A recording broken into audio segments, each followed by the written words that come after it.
Assalamualaikum warahmatullahi wabarakatuh. Innal hamdalillah nahmaduhu wa nasta'inuhu wa nastahdihi wa nastaghfiruh wa natubu ilayhi wa natawakkalu alayhi wa na'udzu billahi min shururi anfusina wa sayyiati a'malina.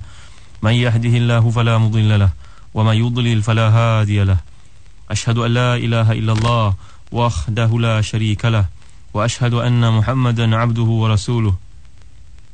Ya ayyuhalladzina amanu taqullaha haqqa tuqatih ولا تموتن إلا وأنتم مسلمون يا أيها الناس اتقوا ربكم الذي خلقكم من نفس واحدة وخلق منها زوجها وبث منهما رجالا كثيرا ونساء واتقوا الله الذي تساءلون به والأرحام إن الله كان عليكم رقيبا اللهم صل وسلم وبارك على سيدنا محمد وعلى آل سيدنا محمد كما صليت وسلمت وباركت على سيدنا إبراهيم وعلى آل سيدنا إبراهيم في العالمين إنك حميد مجيد.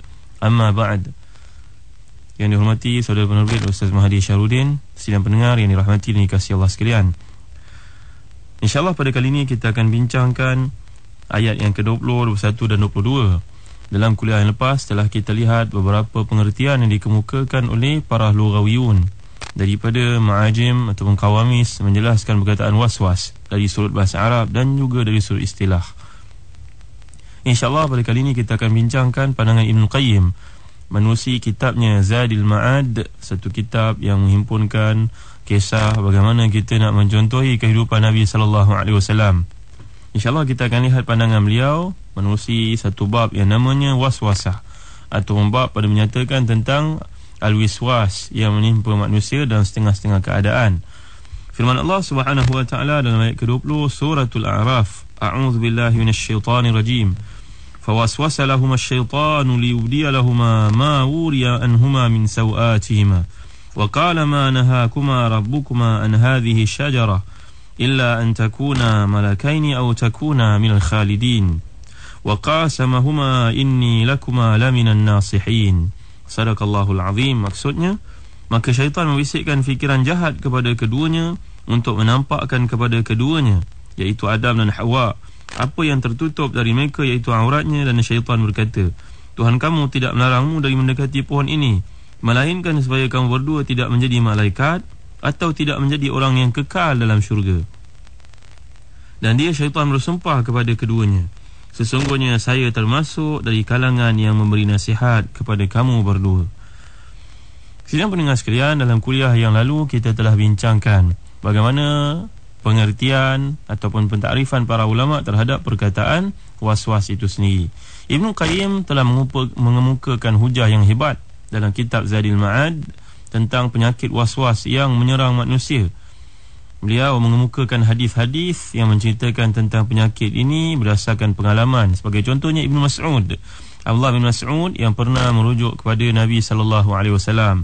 Lalu Nabi telah pun bersabda, qala Rasulullah SAW, inna lisyaitan lammatun min ibni Adam walil malaki lammatun fa amma lamatu syaitan fa i'adu bi syarri wa takdzibun bil haqqi wa amma lamatul malak fa i'adun bil khairi wa tasdiqun bil haqq faman wajada dhalika falya'lam annahu min Allah wa liyahmadillah wa man wajada al-ukhra falyata'awwadh billahi minasy syaitan thumma qara'a asy-syaitanu ya'idukumul faqra wa ya'murukum bil fahsya. Pada satu hari Nabi SAW mentafsirkan ayat dari suratul Baqarah, asy-syaitanu ya'idukumul faqra wa ya'murukum bil fahsya. Syaitan menjanjikan untuk kamu kefakiran dan menyuruh kamu melakukan perkara-perkara yang fahsya. Lalu Nabi SAW telah bersabda kepada Ibn Mas'ud, Abdullah bin Mas'ud, sesungguhnya syaitan ni memiliki satu bisikan, dan malaikat yang turut serta bersama dengan kamu juga membisik. Adapun bisikan syaitan ini mengajak kamu melakukan kejahatan dan mendustakan kebenaran, sedangkan bisikan malaikat mengajak kamu kepada kebaikan dan membenarkan sesuatu yang telah ditetapkan oleh Allah Subhanahu wa taala. Sesiapa yang mendapati pada dirinya ada satu bisikan yang kita yakini dari malaikat, yang telah kita bincangkan dalam kuliah yang lepas, pandangan dari Al-Imam Al-Ghazali dan juga Ibn Qayyim tentang bagaimana kita nak distinguish, nak bezakan di antara bisikan syaitan dan juga bisikan malaikat, telah kita bincangkan sebelum ini menerusi 7 langkah. Siapa yang merasakan ini merupakan dari Allah Subhanahu wa taala, maka hendaklah dia memuji Allah dan bersyukur padanya. Sedangkan siapa yang mendapati selain daripada itu, hendaklah beristighfar dan juga memohon kepada Allah Subhanahu wa taala perlindungan dari syaitan.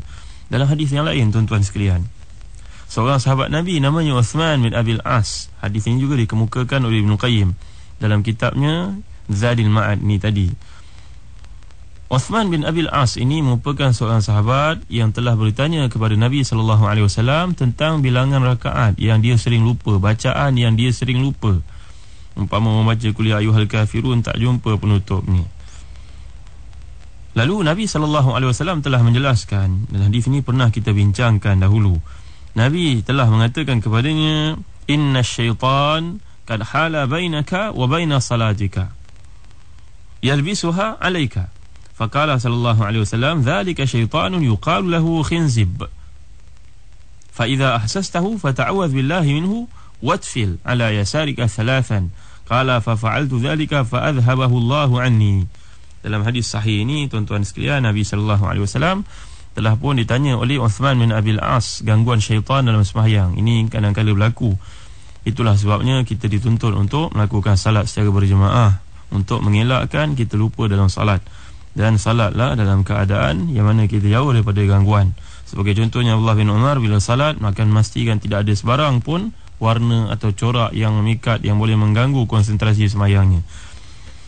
Bila Nabi SAW ditanya oleh Uthman bin Abil As, maka Nabi telah mengatakan kepadanya, inilah dia syaitan, namanya khinzib ataupun khanzab ataupun khinzab, dalam yang dibariskan oleh Abdul Qadir Arnaut dalam tahqiqnya kepada kitab Zadil Ma'ad dikata khinzab, tapi ahli lughah mengatakan khinzib ataupun khanzab. Nabi SAW mengingatkan itulah syaitan, namanya khinzib, yang mana bila kamu rasa kehadirannya dalam sembahyang, maka kamu berta'awuzlah kepada Allah Subhanahu wa taala dan mengucapkan a'udzubillahi minasyaitanir rajim, dan ludahlah ke kiri kamu 3 kali. Tuan-tuan yang dirahmati dan dikasihi Allah sekalian, nampaknya berbagai lagi perkara yang perlu kita dalami dalam konteks sembahyang yang kita biasa kerjakan 5 kali sehari sekurang-kurangnya. Banyak lagi perkara yang masih lagi kita anggap kita faham, sebenarnya kita tidak faham. Jadi saya sangat menggalakkan tuan-tuan sekalian dalam satu kitab yang contemporary yang mengajar kita gambaran sembahyang yang tepat, bagaimana tingkah laku boleh dilakukan untuk mengelakkan gangguan-gangguan. Contohnya mikrofon jatuh bagi imam, contohnya nak memegang baby, contohnya ada binatang-binatang berbisa yang mengganggu dalam sembahyang, konsentrasi sembahyang dan sebagainya. Ada panduan-panduan yang dianjurkan oleh Islam melalui Nabi SAW dan beserta dengan gambarnya sekali. Dan kitab bertajuk pelik tapi benar dalam salat, satu kitab kontemporari membincang isu-isu fiqh yang baik beserta dengan gambarnya. Sidang pendengar yang dirahmati dan dikasihi Allah sekalian, syaitan ini kerjanya ialah dia akan menimbulkan was-was dalam diri. Jelas Ibn Qayyim al-Jauziyah dalam kitabnya Zadil Ma'ad lagi, ke peringkat sampai dia akan membisikkan kepada seseorang itu supaya berfikir, ini pokok dijadikan, dicipta oleh Allah Subhanahu wa taala. Siapa pula yang mencipta Allah? Satu ke peringkat bagaimana Allah Subhanahu wa taala itu diciptakan. Dalam satu hadis Nabi SAW, seorang sahabat telah bertanya kepada Nabi, qala haddatsana Sufyan bin Hisham an abihi an Abi Hurairah radhiyallahu anhu, qala Rasulullah sallallahu alaihi wasallam, la yazalu an-nasu yatasaaluna hatta yuqalu hadha khalaqa Allah al-khalq, faman khalaqa Allah faman wajada min dhalika syai'an falyaqul amantu billah. Dalam hadis riwayat Muslim, Nabi telah mengingatkan kita, syaitan ni akan menimbulkan khatir, bisikan-bisikan yang bukan-bukan dalam fikiran kita, sehinggalah sampai ke peringkat siapa yang mencipta Allah Subhanahu wa taala itu. Pokok dicipta oleh Allah. Sekarang Allah siapa pula yang cipta? Jadi Ibn Qayyim menjelaskan dengan bandingan yang cukup mudah, mantap dari sudut hujahnya. Bila kita menceritakan tentang sesuatu perkara, penghujungnya adalah final, yang tidak boleh ada lagi yang lebih hujung darinya. Umpamanya sebuah bukit, di kemuncak bukit itu tak ada kemuncak yang lebih tinggi, jadi kemuncak itu merupakan akhirnya. Demikian juga dalam segenap perkara yang Allah SWT telah jadikan, Allah SWT merupakan finalnya. Tidak ada lagi selepas Allah SWT yang menjadikan Allah SWT itu.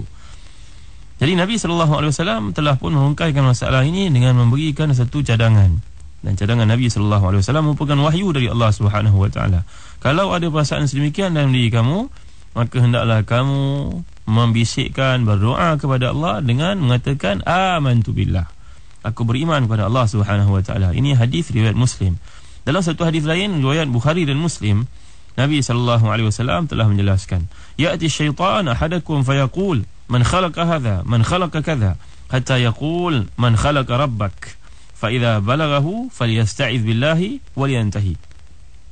Dalam hadis yang lain, dalam versi yang lain, Nabi SAW mengingatkan kita, syaitan ni akan datang kepada kamu, membisikkan kepada kamu, menanyakan kepada kamu siapa cipta ini, siapa cipta itu, dan akhir sekali dia bertanya, siapa yang menciptakan Allah? Kalau ada perasaan seperti ini, maka hendaklah kamu berta'awuz dengan Allah Subhanahu wa taala dan berhenti. Berhenti ni masukkan di sini ikut penjelasan Ibnu Hajar Al-Asqalani. Kalau kita sedang berada dalam satu keadaan, ubah keadaan. Kita sedang duduk, berdiri. Kalau kita sedang berdiri, pergi ke tempat lain, keluar rumah ke, atau kita berbincang perkara-perkara lain. Tinggalkan suasana itu yang menimbulkan kepada kita komplikasi. Tuan-tuan yang dirahmati dan dikasihi Allah sekalian, ini dalam masalah ta'awuz. Syaitan dia akan waswas kepada kita ke peringkat untuk kita memikirkan siapakah yang mencipta, Allah Subhanahu wa taala. Kalau lihat tafsiran yang dikemukakan oleh Imam Al-Khattabi, waliyantahi ini masukkan di sini anil istirsal ma'hu fi hadhil waswasah. Tinggalkan perasaan itu dan jangan mempedulikannya. Tuan-tuan, sebenarnya syaitan yang diciptakan oleh Allah ni ada dua. Pernah kita bincangkan dahulu. Pertama, syaitan yang kelihatan, iaitu manusia yang jahat. Yang kedua, syaitan yang tidak kelihatan. Ini jin yang tidak kelihatan. Yang kelihatan ini, kalau kita bergaul dengan mereka, mereka menyakitkan kita, kita tinggalkan dia. Ini kata-kata oleh Al-Imam Syafi'i yang pernah kita belajar sebelum ini.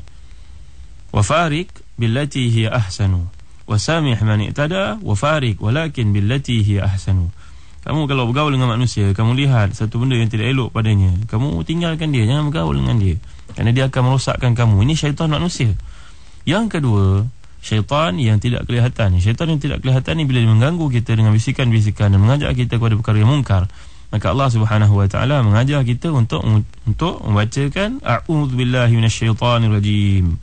Ini merupakan satu perkara yang nyata disebut dalam banyak firman Allah Subhanahu wa taala, wa imma yanzaghannaka minasyaiton nazghun fasta'iz billah. Kalau kamu diganggu oleh syaitan, maka mintalah pertolongan, perlindungan dari Allah Subhanahu wa taala.